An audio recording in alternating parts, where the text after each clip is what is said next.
Bismillahirrahmanirrahim. Alhamdulillah wassalatu wassalamu ala Rasulillah wa ala alihi wa sahbihi wa mawalah amma ba'd. Uhayyikum bi tahiyatil Islam. Assalamualaikum warahmatullahi wabarakatuh.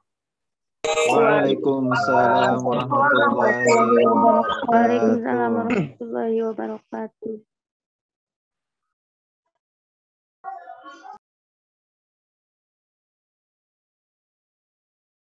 Segala puji bagi Allah Subhanahu wa taala. Kemudian salawat diiringkan salam kepada pakuan Nabi besar Muhammad sallallahu alaihi wasallam. Bidayatan nuqaddim jazila syukri ila fadilati asatidzah wal ustadzat al hadirina wal hadirat fi hadhihi ad-daurah al qayyimah biidznillah azza wa jalla bi'unwani tariqatul mubasharah wa tariqatut tarjamah fi ta'limil lughatil arabiyyah li ghairi natiqina biha. Yasurruna fi hadzal liqa' bi annana nastati' an najtami' fi hadzal barnamaj al-mubarak insyaallah taala li ajli at-tadarus wal muraji'ah haula ma yata'allaqu ta'limil lughatil arabiyyah li ghairi natiqina biha.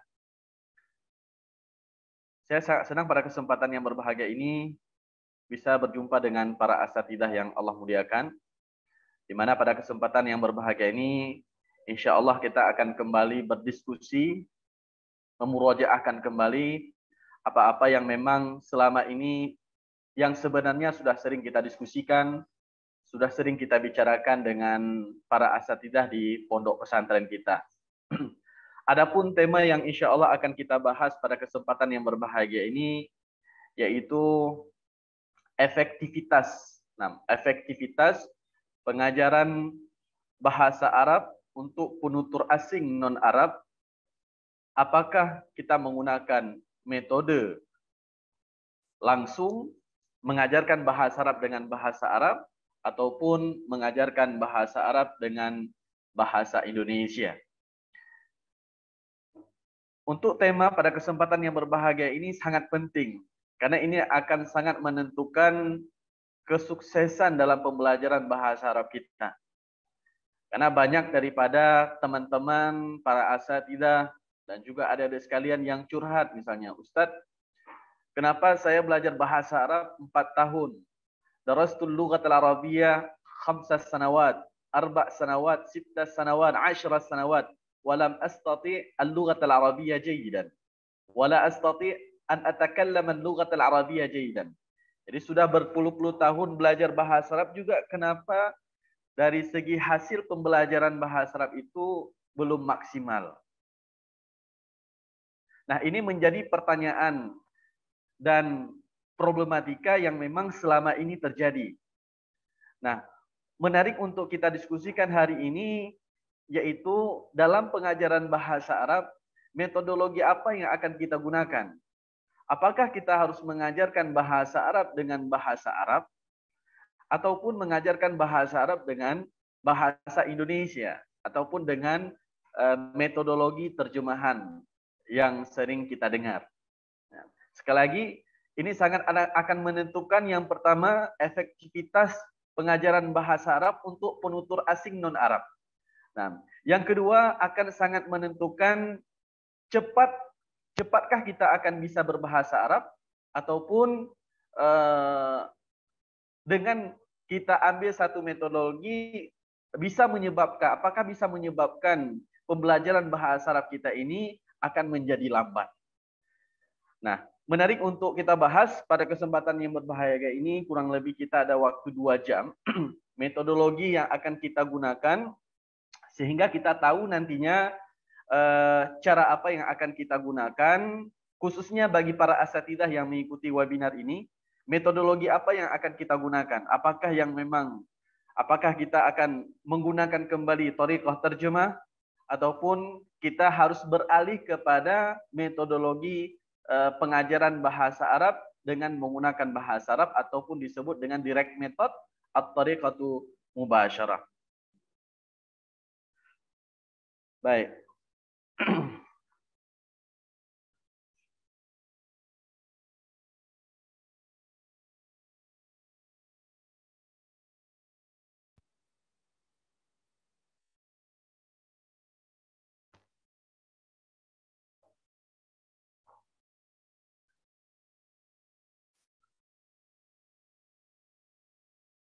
Nah,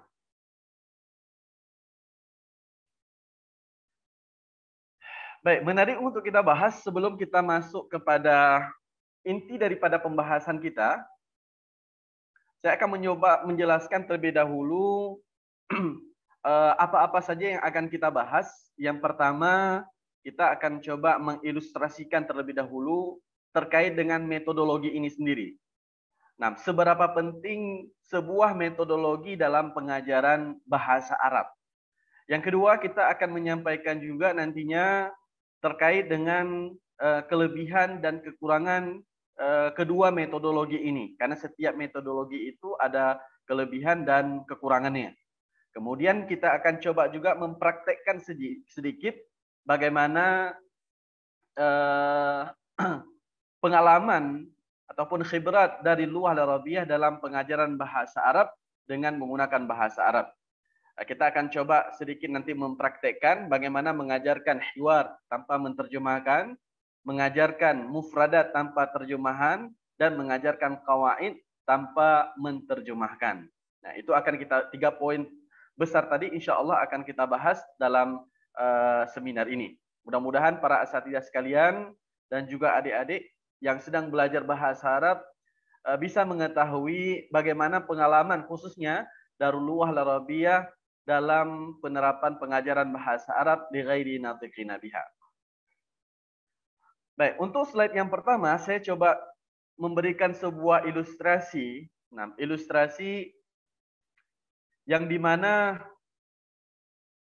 kalau kita ingin belajar bahasa Arab, kita membutuhkan sebuah metodologi. Nah, rupanya ketika kita akan menentukan sebuah metodologi, bagaimana belajar bahasa itu akan kita tempuh, metode apa yang akan kita gunakan, itu akan sangat menentukan kecepatan dalam belajar bahasa Arab kita. Nah, seperti halnya di Darul Lughah Arabiyah, mungkin para asatidzah teman-teman di sini sudah banyak mendengar tentang program 60 hari lancar berbahasa Arab. Kenapa cepat gitu? Dan juga ada program 1 tahun. Nah, kenapa bisa secepat itu bisa berbahasa Arab? Nah, bisa kita jawab di sini sangat berpengaruh kepada metodologi. Jadi kita sebagai guru bahasa Arab yang mempunyai kompetensi bahasa Arab, mempunyai kompetensi ilmu nahwu dan sharaf, tetapi kalau tidak memiliki metodologi, ini akan menyebabkan kegagalan dalam pembelajaran bahasa Arab. Nah, sebagaimana halnya kalau misalnya kita akan bepergian dari Aceh ke Jakarta misalnya. Kalau dulu orang beranggapan kalau dari Aceh ke Jakarta itu nggak mungkin bisa ditempuh dalam waktu 3 jam. Nah, tidak mungkin ditempuh dalam waktu 3 jam. Membutuhkan waktu berhari-hari. Kalau naik sepeda motor, ya lumayan membutuhkan waktu. Nah, kurang lebih mungkin 1 bulan baru nyampe ke Jakartanya. Nah, kalau kita menggunakan mobil, kurang lebih 5 hari. Nah, 5 hari 5 malam baru sampai di Jakarta. Nah, seiring berjalannya waktu, nah, para pemikir teknologi khususnya itu berpikir keras, para teknisi berpikir keras bagaimana kita bisa mengantarkan orang-orang dari satu provinsi ke provinsi yang lain, dari satu negara ke negara yang lain, itu menggunakan sebuah transformasi yang cepat. Nah, kalau dulu orang jalan kaki, naik perahu, kemudian menggunakan mobil dan lain-lain. Nah, tetapi mereka terus berpikir nih, bagaimana dalam waktu 2 jam, nah, dalam waktu 2,5 jam, dalam waktu 3 jam dan seterusnya, itu orang bisa sampai dalam waktu yang cepat dari satu provinsi ke provinsi yang lain, dari satu negara ke negara yang lain. Nah, maka dimunculkanlah transportasi pesawat. Nah, lahirlah transportasi pesawat yang mengantarkan manusia dari satu provinsi ke provinsi yang lain dalam durasi waktu, kalau Aceh kurang lebih 3 jam, 2,5 jam dari Aceh ke Jakarta. Nah, jadi ilustrasi ini menggambarkan kepada kita, memberikan gambaran kepada kita semua, Bapak Ibu para asatidzah yang Allah muliakan, pengambilan metodologi itu sangat akan menentukan nantinya kesuksesan dan juga kecepatan kita dalam menguasai bahasa Arab. Nah, khususnya saya sendiri udah pernah belajar bahasa Arab SD 6 tahun. Kemudian SMP, SMA 6 tahun belajar bahasa Arab, 12 tahun. Tetapi metodologi yang dipakai adalah metodologi terjemahan. Sehingga itu menjadi bahan evaluasi kita. Nah, termasuk akan kita diskusikan hari ini.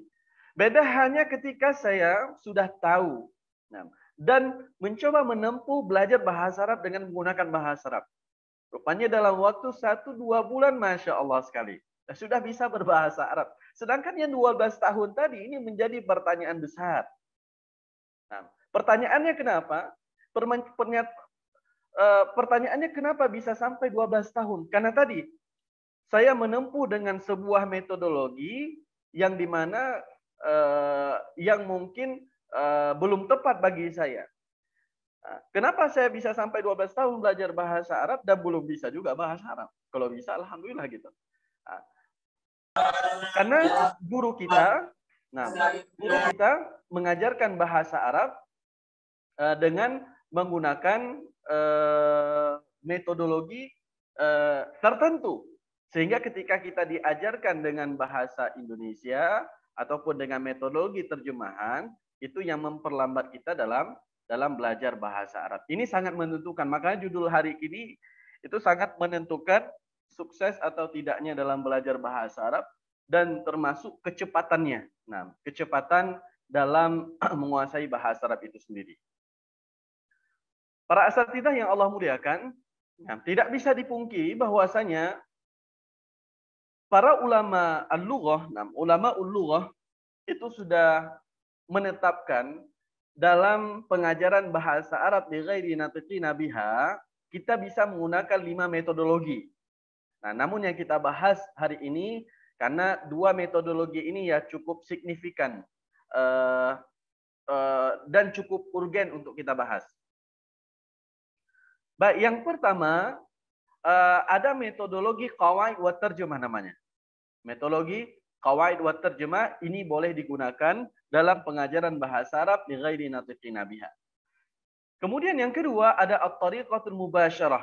Kita mengajarkan bahasa Arab dengan bahasa Arab. Kemudian metodologi yang ketiga adalah tariqatus sam'iyyah syafahiyah. Nah, yaitu metodologi yang lebih tepatnya ini menghadirkan native speaker langsung. Kemudian si anak bisa mendengarkan langsung bagaimana suara orang Arab, bagaimana polarisasi orang Arab ngomong, dan seterusnya. Nah, kemudian yang keempat adalah tariqah ittisaliyah. Nah, tariqah ittisaliyah ini salah satu malamihnya, gambaran umumnya itu kita belajar langsung di tempat tersebut. Nah, misalnya kita sedang membahas at-ta'amu wasyarab misalnya. At-ta'amu wasyarab. Jadi langsung kita bawa anak didik kita ke mat'am. Yang ingin kita bahas misalnya tentang matar, tentang bandara, ataupun tentang perjalanan misalnya. Jadi si anak didik langsung dibawa ke bandara untuk mengikuti ataupun melihat langsung bagaimana proses administrasi di ketika kita akan melakukan sebuah perjalanan. Nah, itu ciri-ciri daripada at-tariqatul ittisaliyah. Kemudian ada at-tariqah intiqaiyah. Nah, at-tariqah intiqaiyah ini mengumpulkan semua kelebihan yang ada di keempat metodologi tersebut dan dipakai secara dalam waktu yang dalam satu waktu gitu. Jadi dalam satu waktu si guru tersebut memakai tariqah qawaid wa tarjumah, tariqah mubasyarah, wa tariqah sam'iyyah syafahiyah, wa tariqah ittisaliyah. Nah, itu dinamakan dengan at-tariqah intiqaiyah. Jadi kelima-lima metodologi ini boleh Bapak Ibu para asatidzah menggunakan dalam pengajaran bahasa Arab. Ya. Tetapi ada 2 metodologi yang sangat mencolok. Nah, dan memang harus kita pilih selesai dari daurah ini. Mudah-mudahan ada sebuah inspirasi baru, ada sebuah wawasan baru dari kita.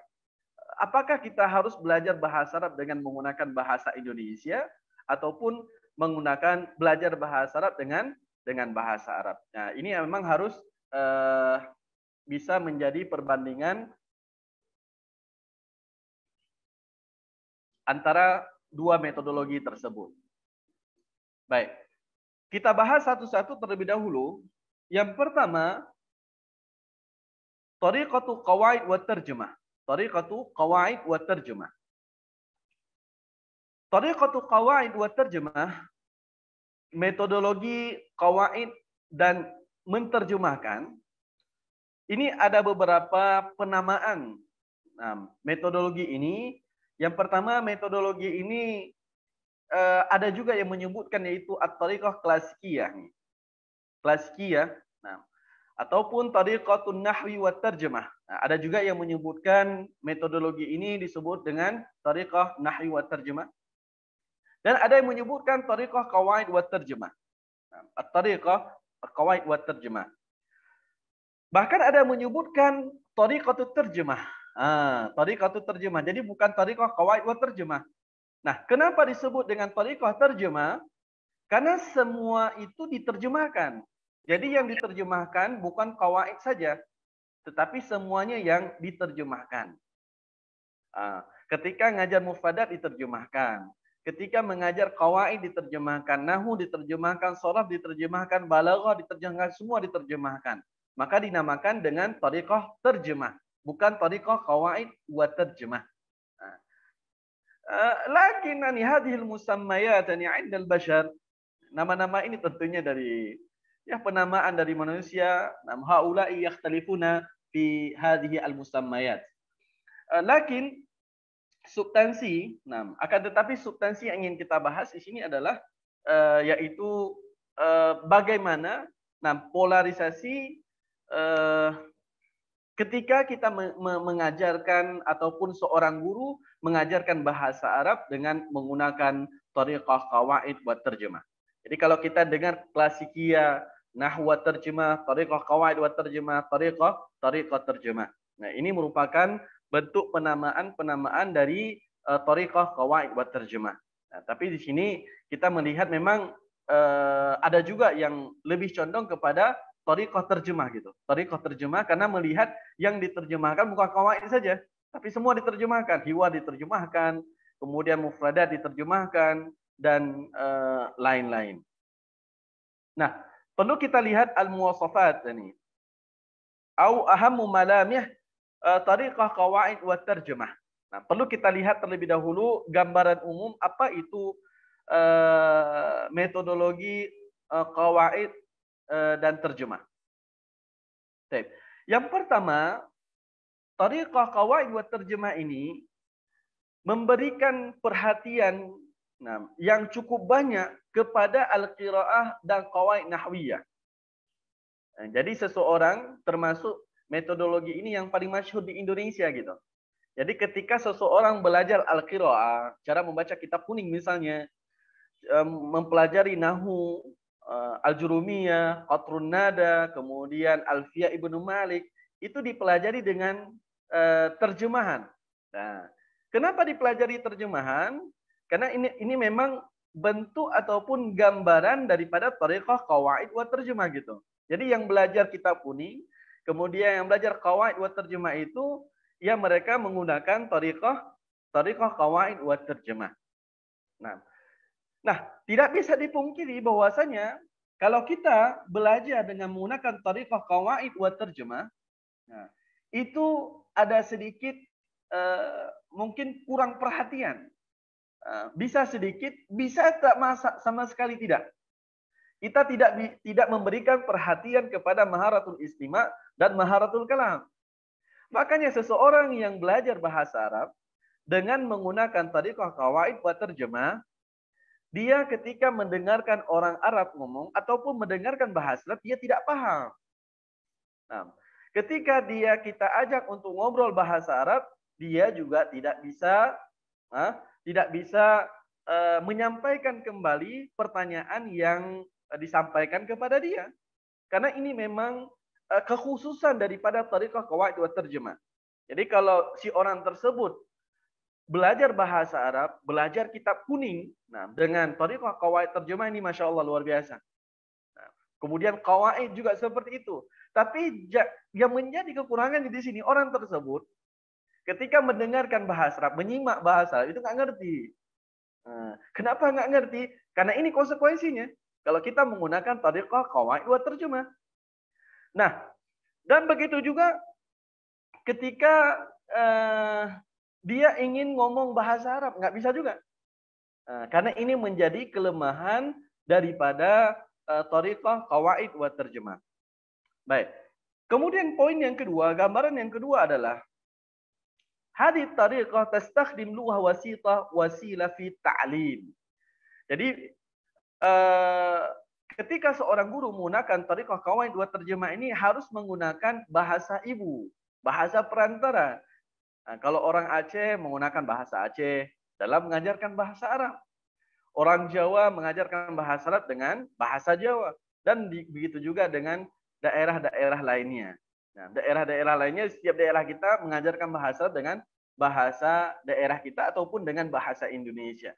Yang intinya kita akan mengajarkan bahasa Arab itu dengan bahasa daerah kita ataupun bahasa Indonesia.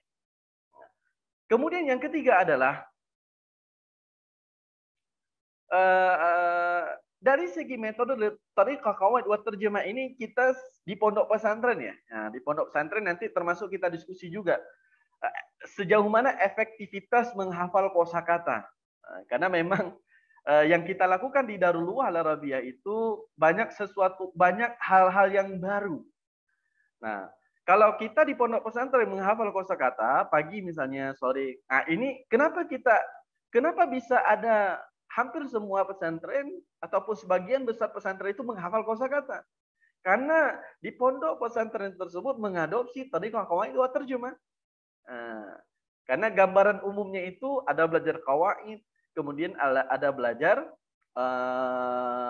ada waktu untuk menghafal kosakata. Kan biasa di pondok pesantren itu ada waktu untuk menghafal kosakata, kemudian kosakata itu disetorkan kepada musyrifnya.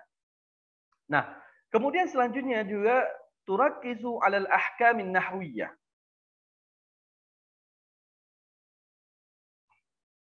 Tariqah qawaid wa terjemah ini turakkizu 'alal ahkamin nahwiyah. Memang detail sekali ya. Orang-orang yang belajar dengan metodologi qawaid wa terjemah ini dia sedikit-sedikit nahwu sorof gitu. Detail sekali. Tapi pas muskilahnya, nah, orang yang belajar sudah belajar tariqah qawaid dan terjemah ini karena dia harus fokus kepada qawaid. Nah, biasanya kita menemukan orang yang sudah duluan belajar qawaid ini takut untuk ngomong bahasa Arab. Nah, takut untuk ngomong bahasa Arab. Kenapa dia takut untuk ngomong bahasa Arab? Takut akan kesalahan yang akan dia lakukan. Misalnya ketika saya akan ngomong bahasa Arab, uridu an azhabu au azhaba ila suq. Dia akan mikir dulu. Tadi saya sudah belajar dengan guru saya. Setelah an itu apa ya? A, I, U. Jadi akan mikir terus gitu. Mungkin ini menjawab pertanyaan para asatidzah di pondok pesantren. Karena dengan izin Allah, alhamdulillah saya sudah mengunjungi kurang lebih 36 pondok pesantren yang ada di Indonesia. Nah, mulai dari Aceh sampai terakhir saya mengunjungi ke Kuala Lumpur, alhamdulillah. Jadi beberapa pertanyaan yang ditanyakan kepada saya adalah, Ustaz, kenapa para asatidzah, para musyrik takut untuk ngomong bahasa Arab? Saya bilang, apakah mungkin karena sudah duluan belajar qawaid gitu? Nah, sudah belajar qawaid sehingga takut kalau ngomong itu ya memang harus betul gitu kan? Nah, jadi hal-hal seperti ini perlu kita ketahui sehingga nantinya kita tidak terjebak dalam pengajaran bahasa Arab. Di mana target kita si anak didik itu bisa ngomong bahasa Arab, tetapi yang diajarkan dulu qawaid. Sehingga kalau diajarkan qawaid terlebih dahulu, dia takut untuk ngomong bahasa Arab. Karena dia akan mikir, uridu an azhaba ila suqa. Ila suqa, suqi, au suku. Ila itu harfu apa? Dia akan mikir terus gitu kan. Jadi kalau dipikirkan, kalau begitu terus polarisasi dalam komunikasi bahasa Arab, ini akan menyebabkan si anak itu bosan untuk ngomong bahasa Arab. Ngomong bahasa Arab itu ya memang harus mikir qawaid dulu. Nah, seperti itu. Baik. Kemudian selanjutnya adalah tariqah qawaid wa terjemah ini tudarrisun nah bisyakli tahlili awil i'rab. Nah, jadi kalau orang yang belajar bahasa Arab ataupun mengajar bahasa Arab dengan qawaid wa terjemah ini sedikit-sedikit i'rab dia. Nah, suka i'rab nih.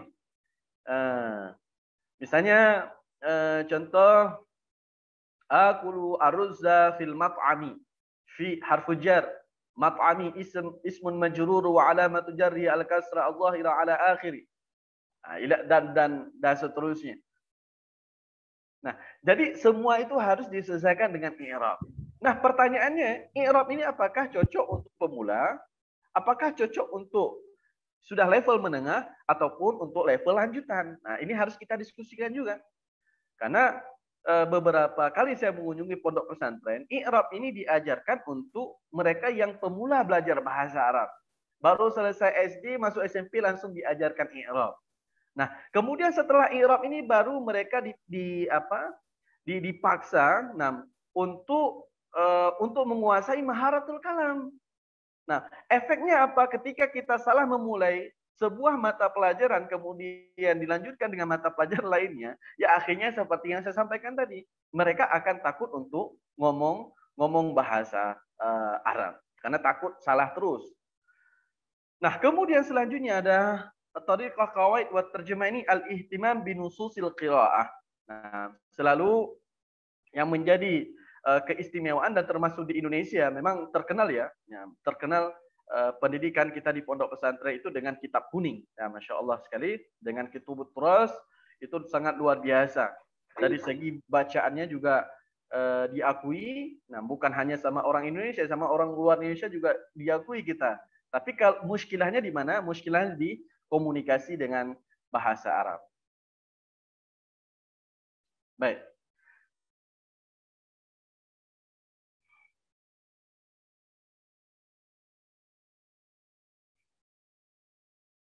Baik, sekarang kita masuk kelebihan dan kekurangan metodologi qawaid wa tarjemah. Nah, kekurangan dan kelebihannya. Yang pertama, kelebihan ya, kita bahas kelebihan dulu. Kelebihan metodologi qawaid wa tarjemah ini jika jumlah santrinya itu banyak. Nah, sampai ratusan gitu. Nah, saya mengajar satu kelas itu 100 orang misalnya. Nah, dengan menggunakan tariqah qawaid wa tarjemah, ini akan memudahkan saya dalam pengajaran bahasa Arab. Nah, ini sangat cocok metodologi ini jika memang jumlah santrinya ini banyak. Nah, kemudian juga kelebihan daripada metodologi ini cocok untuk mubtadiin karena semuanya akan diterjemahkan. Karena semuanya akan diterjemahkan. Baik dalam pengajaran hiwarnya diterjemahkan, mufradat diterjemahkan, apalagi pengajaran qawaid yang akan diterjemahkan. Nah, kemudian yang ketiga adalah kalau memang tujuan kita nahu, dan memang juga dalam penghafalan kosakata, ini yang menjadi kelebihan metodologi ini karena semuanya akan diterjemahkan gitu. Jadi sangat akan memudahkan bagi seorang santri untuk memahami nahu itu sendiri dan juga mufradat itu sendiri. Nah, kemudian kelebihan selanjutnya adalah dia memiliki kompetensi yang lebih di bidang qiraatun nusus. Nah, makanya kita lihat di Indonesia itu banyak teman-teman yang belajar dengan tariqah qawaid wa tarjemah itu memiliki kelebihan di qiraatun nusus, Masya Allah, ataupun baca kitab kuning ataupun kitab turas. Baik. Thumma syai'un ba'dahu takunu haja massa li ta'allumil qawaid khassa fil mustawayat al mutaqaddimah. Ini sangat cocok juga ini. Nah, dengan para para pelajar yang belajar nahwu itu pada level lanjutan. Nah, level lanjutan mereka belajar bahasa Arab, mengkaji qawaid nahwu dan shorof itu dengan di level lanjutan dengan menggunakan bahasa terjemahan. Nah, kemudian juga yang menjadi kelebihan ini akan memudahkan mudarris yang memang tidak pakar dalam pengajaran bahasa Arab itu akan memudahkannya mengajarkan bahasa Arab. Nah, nanti berbeda halnya akan saya jelaskan juga, berbeda halnya dengan ketika seorang guru mengajarkan bahasa Arab dengan bahasa Arab. Ini bebannya besar. Tapi seorang guru, nah, dia mampu walaupun tidak mutakhasis, tidak pakar dia di bidang pengajaran bahasa Arab biha, ketika mengajarkan bahasa Arab dengan bahasa terjemahan itu akan memudahkan dia. Jadi walaupun guru tersebut tidak pakar tidak masalah. Walaupun guru tersebut nggak bisa bahasa Arab nggak masalah. Nah, tetapi bermasalah nanti ketika si guru tersebut mengajarkan bahasa Arab dengan bahasa Arab. Nah, jadi kita lihat ada guru-guru yang kadang secara kompetensi nahu sarafnya lemah, kompetensi bahasanya juga lemah, tapi mengajarkan bahasa Arab dan kita tidak tahu kekurangannya. Kenapa? Karena memang kelebihan daripada metodologi ini memudahkan bagi guru tersebut yang memang beliau tidak pakar dalam pengajaran bahasa Arab untuk mengajarkan bahasa Arab. Tapi akan ketahuannya nanti kapan? Ketika kita minta, Ustaz, lau samahta an tudarrisal lughatal arabiyyah bil arabiyyah. Ini muskilah kabira.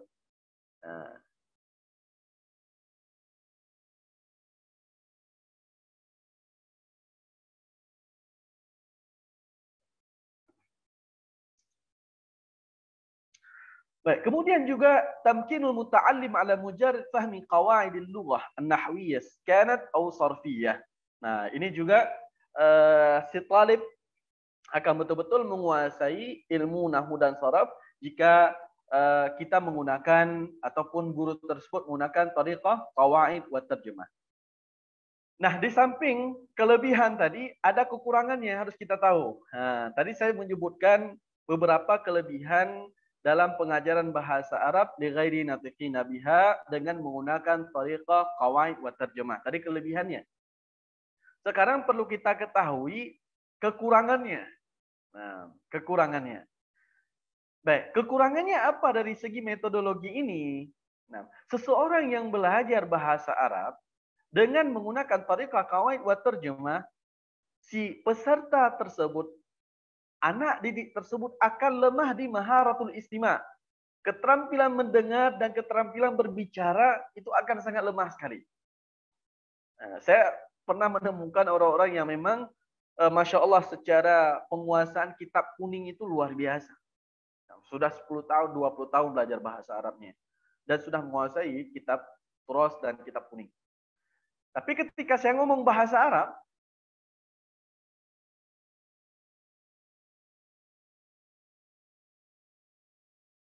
nah, ketika saya ngomong bahasa Arab, si peserta tersebut tidak paham apa yang disampaikan. Nah, terus saya bertanya, kenapa Ustadz tidak paham? Kenapa antum tidak paham? Padahal semua kosakata yang memang yang saya omongkan ini, kosakata tersebut ada di kitab kuning. Nah, dan kenapa Anda tidak sanggup untuk berbicara gitu juga? Karena kan kosakata sudah banyak, ada di kitab itu sendiri.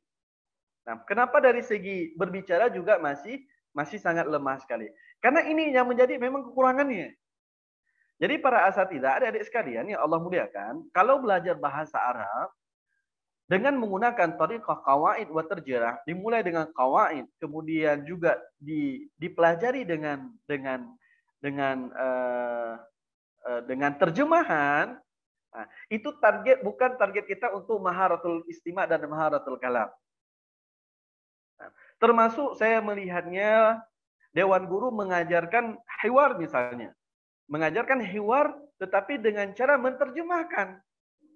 Nah, kalau polarisasinya seperti ini, si peserta didik ada kemungkinan besar nggak bisa ngomong dan ada kemungkinan besar dia akan lambat untuk memahami bahasa Arab.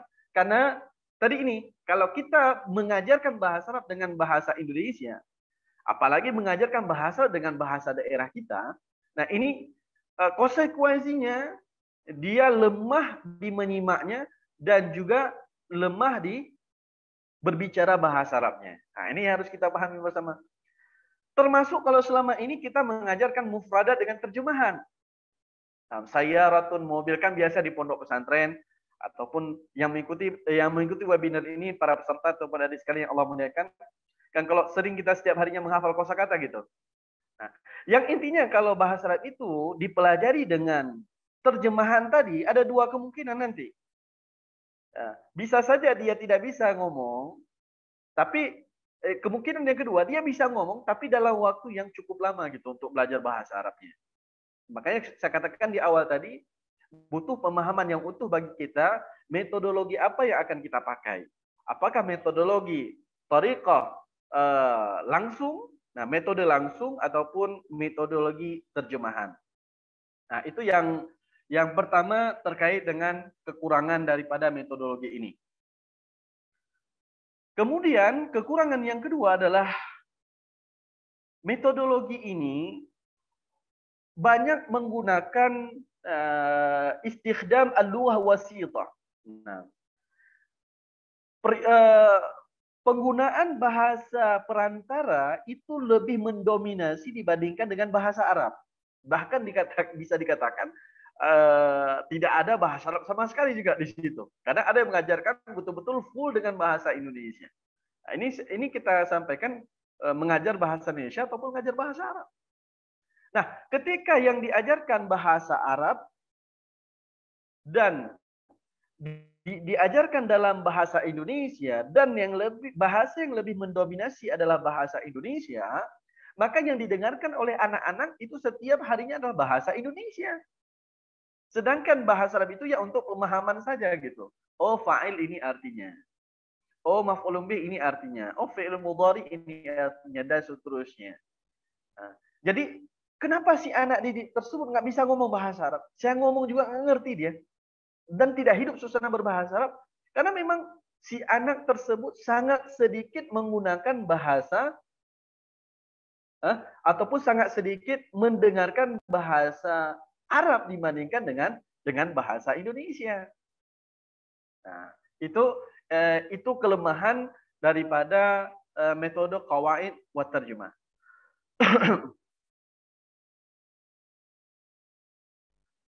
Baik, kemudian yang ketiga adalah kelemahan yang ketiga ataupun kekurangan daripada metodologi thariqah qawaid wa tarjumah ini adalah ta'allum 'anil lughah, tu'allimu 'anil lughah wa la tu'allim al-lughah nafsah. Wa la tu'allim al-lughah nafsah. Jadi kalau seseorang mengajarkan bahasa Arab dengan menggunakan thariqah qawaid wa tarjumah, dia mengajarkan 'anil lughah, tentang bahasa, ilmu bahasa. Tidak mengajarkan bahasa itu sendiri. Nah, ini harus kita pahami. Ada dua mustalahat dalam pengajaran bahasa bi ghairi yantiqina biha. Ta'allum 'anil lughah dengan ta'allumul lughah. Nah, ini harus kita bedakan. Kalau para asatidzah mendengarkan ta'allum 'anil lughah itu belajar tentang bahasa. Belajar tentang bahasa dalam artian belajar ilmu bahasa di situ. Kalau kita mengajarkan ta'allum al-lughah itu belajar tentang bahasa itu sendiri. Apa arti bahasa? Ya komunikasi. Nah, kalau yang ditempuh oleh seorang guru dalam pengajaran bahasa dengan menggunakan thariqah qawaid wa tarjumah ini, dengan menggunakan thariqah qawaid wa tarjumah, dia mengajarkan ilmu bahasa, bukan bahasanya. Ini harus kita pahami. Karena sering saya sampaikan dalam seminar, kemudian dalam webinar dan juga training-training yang sudah kita kunjungi.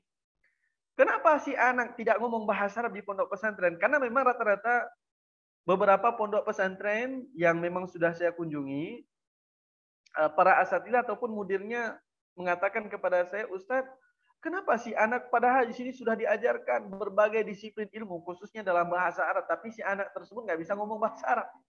Nah, saya sampaikan, mungkin saja si anak tidak diajarkan bahasa, tapi yang diajarkan ilmu bahasanya. Kalau yang diajarkan ilmu bahasa, ya dapat ilmu bahasanya, bukan bahasanya.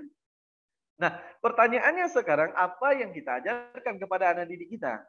Apakah ilmu bahasanya ataupun bahasanya?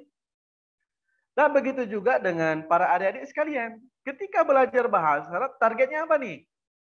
Apakah targetnya bahasa ataupun targetnya ilmu bahasa? Kalau target adik-adik sekalian, targetnya ilmu bahasa, Nah, metodologi Thariqah Qawaid Terjemah ini cocok untuk digunakan.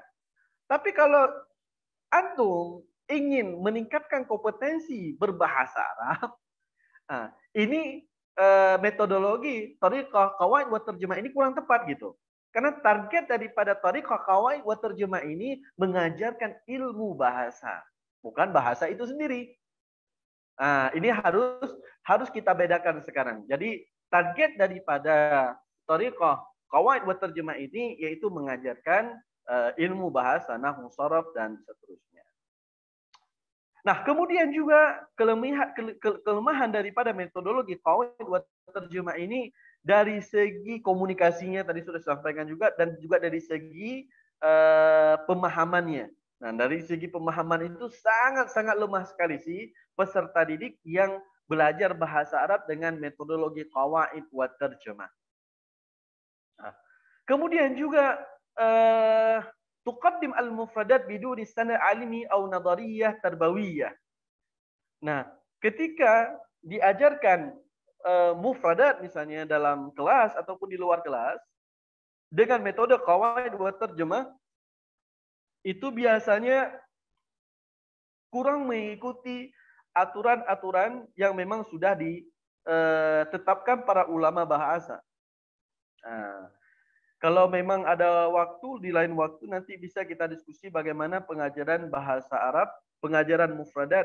Nah, pengajaran mufradat yang baik dan benar. Tapi secara umumnya, dalam pengajaran mufradat pun itu ada tata caranya, ada peraturannya. Nggak boleh sembarangan dikasih kosakata kepada anak-anak.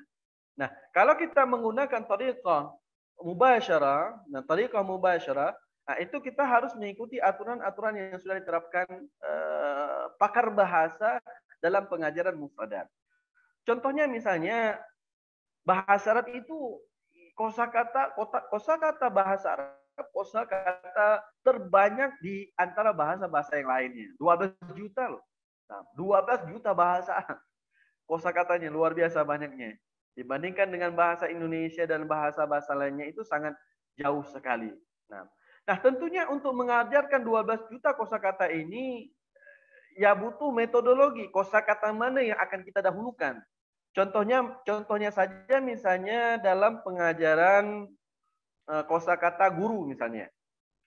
Guru saja dalam bahasa Arab ada ustadun, ada syekhun, ada mudarisun, ada muallimun, kemudian juga ada apa lagi? Murabbi dan seterusnya. Nah, ada 5 kosakata misalnya. Nah, dari kelima kosakata ini, kosakata mana yang harus kita dahulukan, yang harus kita prioritaskan untuk pengajaran bahasa Arab? Ini ada metodologinya, jadi nggak sembarangan juga dia. Nah, jadi nggak semua diajarkan dalam waktu sekaligus. Bahkan dari kelima tadi mutaradifat tadi, ini ada prioritasnya. Kosakata mana yang memang harus kita dahulukan. Nah, di sini pentingnya bagi kita untuk menguasai pengajaran bahasa Arab, metodologi pengajaran bahasa Arab li ghairi natiqina biha. Nah, kemudian juga kelemahan daripada metodologi ini adalah itu biasanya si anak itu ya cara berpikirnya itu ya sempit sekali gitu. Pinginnya ya sedikit-sedikit ya diterjemahkan. Nah, sedikit-sedikit ya diterjemahkan. Jadi membuat si anak tersebut malas untuk berpikir. Misalnya saya sudah menjelaskan sebuah kosakata, kemudian si anak tersebut tidak paham. Nah, kemudian dia ingin cepat-cepat tanya, Ustaz apa artinya? Apa artinya? Tidak melatih dia untuk berpikir. Beda hanya dengan thariqah mubasyarah, membuat si anak itu akan mencari. Nah, inilah yang kita dapatkan di Darul Lughah Al-Arabiyah. Nah, ketika kita mengajarkan bahasa Arab dengan bahasa Arab, kemudian si anak tersebut tidak tahu, akan timbul di dalam pikirannya apa artinya. Apa artinya ini? Nah, sehingga si anak tersebut akan tanya ke temannya, akan tanya ke ustadznya, akan datang ke maktabah, akan buka mu'jam. Ini yang kita ajarkan. Yang kita inginkan adalah kesungguhan seperti ini. Nah, tapi kalau semuanya diterjemahkan, ya si anak tersebut ya tidak perlu bersusah-susah payah gitu. Sehingga ilmu yang didapatkan instan dan juga akan lupa juga secara cepat seperti itu.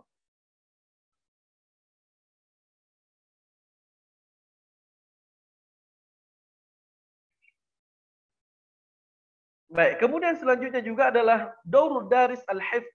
Nah, biasanya kalau kita menggunakan tariqah qawaid wa tarjemah, si anak ini suka menghafal dia. Baik menghafal mufradat, kemudian menghafal qawaid dan seterusnya. Ketika lupa hafalannya, maka dia tidak bisa memberikan definisi yang kita tanyakan karena memang sudah lupa gitu. Baik, la tura'i al-furuq al-fardiyah wa la tasluh lis-sighar. Karena yang kita pakai, karena yang kita ajarkan qawaid ya. Nah, qawaid tentunya untuk anak-anak ini ya perlu kita pertimbangkan kembali sebenarnya. Apalagi kelas masih SD, diajarkan nahwu sharaf. Kemudian juga kelas 1 SMP ini perlu kita pertimbangkan kembali apakah sudah cocok atau tidak untuk pengajaran qawaid wa tarjemah. Baik, kemudian selanjutnya adalah kalau kita menggunakan tariqah qawaid wa tarjemah ini, maka si peserta didik itu minim. Nah, dia minim menguasai muradif wal adad wal jumu'. Kalau berbicara masalah muradif, diddu dan jama' ini, kalau si peserta didik belajar dengan metodologi ini, maka dia akan lemah. Karena dia dapatkan apa? Karena dia dapatkan ya baitun rumah gitu. Tapi kalau kita ajarkan ma makna baitun? Baitun muradifuhu manzilun. Manzilun muradifuhu darun. Dan seterusnya. Sehingga ketika kita ajarkan satu kosakata, tapi dengan bahasa Arab, dia bisa mendapatkan 3 kosakata lainnya. Tapi kalau diajarkan dengan terjemahan, bisa dibayangkan? Baitun rumah, udah selesai. Bahkan kalau kita ajarkan dengan bahasa Arab, baitun buyutun. Nah, baitun buyutun. Nah, dan begitu juga dengan diddu misalnya. Diddu. Akhun. Nah, diddu akhun. Akhun itu saudara laki-laki. Kalau kita mengajarkan dengan bahasa Indonesia. Akhun, saudara laki-laki. Udah selesai. Tapi kalau kita ajarkan dengan bahasa Arab, akhun, nah, didduhu ukhtun. Nah, akhun didduhu ukhtun. Jadi dalam satu waktu kita mengajarkan satu kosakata, tetapi yang dapatnya 2. Nah, kenapa bisa seperti itu? Karena diajarkan dengan at-tariqatul mubasyarah. Nah.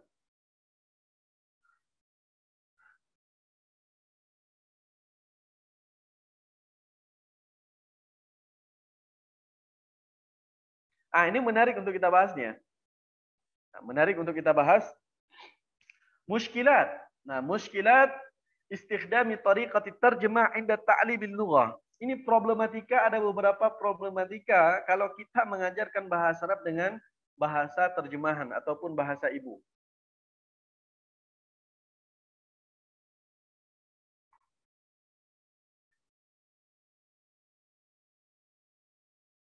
Baik. Yang pertama, al-wuqu' fi akhta'il mufradat. Kan sering di pondok pesantren kita minta kepada mereka, termasuk saya sendiri ya, di pondok pesantren dulu 6 tahun menghafal kosakata. Menghafal kosakata pernah alhamdulillah dapat juara 2. Menghafal kosakata dengan sistem terjemahan. Nah, sistemnya babun, pintu, nafidatun, jendela dan seterusnya. Tapi 2 hari dihafal lupa semuanya. Baik, kalau kita belajar bahasa Arab, nah, dengan bahasa Indonesia ada beberapa muskilah ya nih. Nah, muskilatul ula al-wuqu' fi akhta'il mufradat. Nah, ini biasanya kesalahan di kosakatanya nih. Nah, karena kita terjemahkan. Contoh misalnya, saya pernah mengunjungi satu pondok santrinya. Katanya apa? Astaiqidu. Nah, astaiqidu artinya saya bangun. Ya. Si anak tersebut lihat kamus. Astaiqidu, saya bangun. Rupanya si penulis lupa tulis dia bangun tidur.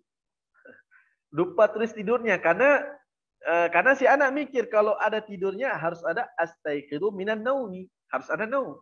Tapi di sini astaiqidu, saya bangun. Nah, astaiqidu, saya bangun. Ustaz, ya Ustaz, astaiqidu baitan, saya bangun rumah, Ustaz. Au abi yastaiqidu baitan. Bapak saya lagi bangun rumah, Ustaz. Nah, kenapa bisa terjadi seperti ini? Karena dia memahami astaiqidu itu bangun. Tapi kalau kita jelaskan astaiqidu minan naumi, mata tastaiqidu astaiqidu sa'at as-sabi'ah. Tapi karena si pemula tadi dikasih tahu astaiqidu bangun, saya bangun. Akhirnya dia coba buat dalam bentuk kalimat saya bangun rumah, ataupun ayah saya bangun rumah, ataupun abang saya bangun rumah, Ustaz. Nah, akhi yastaiqidu baitan. Ya, nah. Itu mufradat ya. Nah, mufradat. Jadi kalau para asatidah ataupun adik-adik sekalian, adik sekalian yang Allah muliakan, dalam keseharian kita masih ngomong bahasa Arab seperti ini, ataupun kita menemukan santri-santri kita berbahasa Arab seperti ini, kenapa bisa terjadi seperti ini? Karena dia belajar bahasa Arab dengan bahasa Indonesia. Ataupun dia memahami bahasa Arab dengan bahasa Indonesia. Nah, contoh yang kedua adalah sering kita dengar di Indonesia. Nah, sering kita dengar baik kalangan santri maupun para asatidah mengatakan adalah is'al ilaihi. Nah, is'al ilaihi. Nah, kenapa muncul ilaihi? Karena dalam bahasa Indonesia adalah bertanyalah kepadanya. Nah, antum tanya kepadanya, antum tanya sama dia, antum tanya kepadanya. Karena dalam bahasa Indonesia ada kepadanya, bertanyalah kepadanya. Nah, sehingga kita sering mengatakan is'al ilaihi, yang sebenarnya as-sahih is'alhu. Enggak boleh pakai ila. Enggak boleh pakai ila. Dan ini sering kita dengar sebenarnya. Kenapa muncul ila? Nah, kalau kita mendengar dari para asatidah dan juga anak-anak murid, is'al ilaihi, is'al ilaihi, is'al ilaihi. Ini kenapa penyebabnya? Karena memahami bahasa itu dari bahasa Indonesia. Bertanyalah kepadanya. Tanya kepadanya. Nah, baik, itu contoh yang kedua ya. Ini menarik sebenarnya untuk kita bahas. Kemudian yang ketiga, nah, hadza wajadtu hadhil qissah fi Sudan. Nah, wajadtu hadhil qissah fi Sudan. Ketika saya dulu kuliah S2 di Sudan, di International University of Africa di Sudan, saya mendengar cerita dari seorang syekh itu langsung ketika dia selesai teman juga, dia baru selesai ngomong bahasa Arab dengan orang Asia, orang Asia. Ketika syekhnya bertanya kepada orang tersebut, limadza la ta'kul hadha at-ta'am? Limadza la ta'kul hadha at-ta'am? Kenapa enggak kamu makan ini nasi ini? Karena dalam bahasa Indonesia adalah nafsu ya. Saya enggak nafsu makan. Nah, saya enggak nafsu makan. Nah, sehingga diterjemahkan, ya Syekh, ma ladayya syahwa li akula aruzza. Nah, sehingga syekhnya terkejut. Masya Allah. Astaghfirullah. Ma indaka syahwa? Gimana? Kaif ini ma indaka syahwa? Sehingga syekh tersebut mencoba memahami, oh bahasa nafsu bahasa Indonesia itu syahwat. Nah, sedangkan dalam bahasa Arab ini bahaya sekali. Karena kalau yang dipakai nafsu makan dalam bahasa Arab itu digunakan syahiyah. Ma'indi syahiyah, ma ladayya syahiyah liakula aruzza. Nah, au liakula hadha ta'am. Tapi karena yang dipikirkan diterjemahkan, nah terjemahan apa yang terjadi? Akhirnya disebutkanlah lama ini syahwah syekh diakula hadza ta'amada khatirun jiddan. Sehingga syekh tersebut baru memahami berarti bahasa Arab yang dipahami oleh si mutakallim tadi ini masih dalam bentuk wawasan keindonesiaan. Nah, masih dipahami bahasa Arab itu dalam bentuk bahasa Indonesia. Baik. Kemudian selanjutnya ini semakin menarik lagi untuk kita bahas sebenarnya karena memang ini sering terjadi ya. Nah, sering terjadi di pondok pesantren ataupun memang yang sering sekali sering terjadi ketika kita omongkan dalam bahasa Arab. Kemudian yang keempat sering kita dengar adalah qultu ilaihi. Nah, qultu ilaihi. Karena dalam bahasa Indonesia itu ada saya berkata kepadanya. Nah, sehingga yang kita sebutkan apa? Qultu ilaihi. Qultu ilaihi ya Ustaz. Nah, qultu ilaihi ini sering kita dengar nih. Dan ini khata. As-sahih qultu lahu. Kenapa nggak muncul qultu lahu? Karena kita terjebak kepada terjemahan tadi. Dalam bahasa Indonesia ada saya berkata kepadanya. Saya berkata kepadanya. Jadi ketika saya berkata kepadanya, otomatis dalam bahasa Arab itu qultu ilaihi. Nah, qultu ilaihi. Fahada khata. Nah, kesalahan-kesalahan fi akhta'il mufradat tadi, kenapa ini bisa salah? Karena dipahami dalam bahasa terjemahan. Dipahami dalam bahasa Indonesia. Baik. Wasani al-wuqu' fi akhta'it tarkib an-nahwiyah. Al-wuqu' fi akhta'it tarkib nahwiyah. Jadi kalau kita belajar bahasa Arab dengan menggunakan bahasa Indonesia atau terjemahan, bisa terjebak kesalahan pada pola dan struktur kalimat juga. Contoh misalnya, nah, lamma dhahabtu ila fi makanin ma ila daurah fi mantiqatin ma fi Indonesia. Ketika saya ngisi training, ada seorang ustadz bertanya kepada saya masih teringat sekali. Ustadz, enggak jadi apa bahasa Arabnya? Enggak jadi apa bahasa Arabnya? Terus saya sampaikan, apa yang ustadz ingin omongkan gitu. Apa yang ustadz ingin omongkan?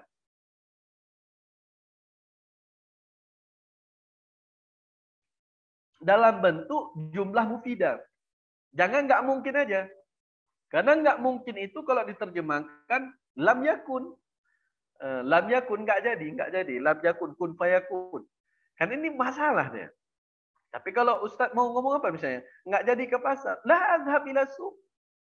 Tapi kalau Ustadz terjemahkan lam akun ila suq, artinya lam akun ila suq. Ini gimana nih ngomong sama orang Arab? Kira-kira paham atau tidak nih?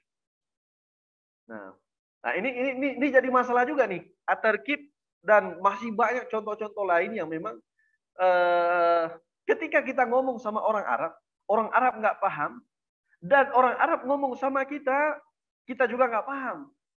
Nah, ini bahasa Arab apa yang kita pelajari? Nah, jika kita menemukan problematika seperti ini, salah satu penyebabnya kita berkomunikasi dengan tarkib Indonesia. Lam akun ila suq. Bingung juga orang Arab nih kan. Apa ini maksud lam akun ila suq? Bilang aja la ada ila suq ya Syekhana. Nah, seperti itu. Kemudian sering juga kita dengar maujuk faqat. Ustaz, ada saja apa bahasa Arabnya? Ataupun hati-hati di jalan misalnya kan. Nah, hati-hati di jalan apa bahasa Arabnya? Qul fi amanillah. Nah, ma'as salama dan seterusnya. Tapi kalau diterjemahkan hati-hati di jalan, qalbun fit tariq. Oh, Ustaz maujuk faqat. Ustaz, ada saja apa bahasa Arabnya? Nah, tentunya ada bahasa lain di bahasa Arab. La bahasa, maafi muskilah dan seterusnya. Nah, kemudian juga ada sering kesalahan dan ini sering juga saya dengar gitu kan. Ketika ada menyebutkan mada ta'mal? Mada ta'malu ant? Kuntu ustadzan fi hadzal ma'had. Nah, dia mau bilang, saya tanya misalnya, Ustadz kerja apa sekarang? Nah, Ustadz kerja apa sekarang? Dia mau jawab, saya udah jadi ustadz di pondok pesantren itu. Saya ustadz di pondok pesantren tersebut. Tapi ketika dia menjawab, kuntu ustadzan fi hadzal ma'had.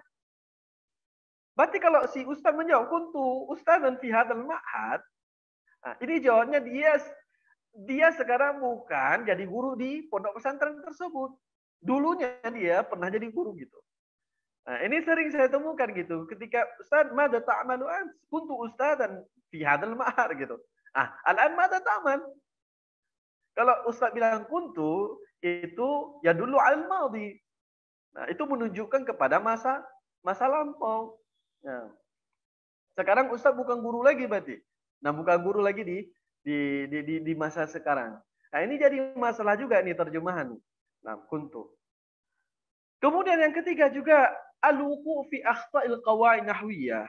Nah, ini juga sering saya temukan ketika dalam training saya tanya misalnya, "Ma ma'na fa'il bil lughati Indonesia?" Orang yang melakukan katanya.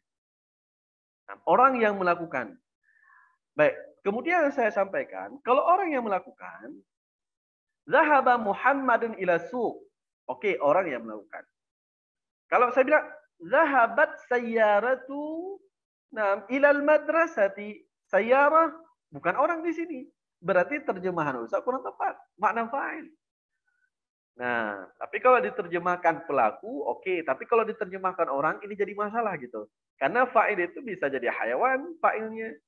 Nah, kemudian juga lain-lain selain orang itu bisa juga jadi fa'il. Jadi ketika kita menerjemahkan fa'il orang yang melakukan ini jadi masalah juga karena fa'il itu bukan hanya orang yang menjadi fa'il, bahkan hayawan juga bisa jadi fa'il, sayyarah bisa jadi fa'il dan seterusnya. Jadi contoh-contoh ini adalah yang sering terjadi ini. Saya sampaikan ini sering terjadi di kalangan kita. Kenapa ini terjadi? Nah, ini terjadi karena proses pengajaran bahasa Arab yang kita lakukan dengan menggunakan tariqatu qawaid wa terjemah. Baik. Baik, sekarang kita masuk ke poin yang kedua yaitu tariqatul mubasyarah. Tariqatul mubasyarah.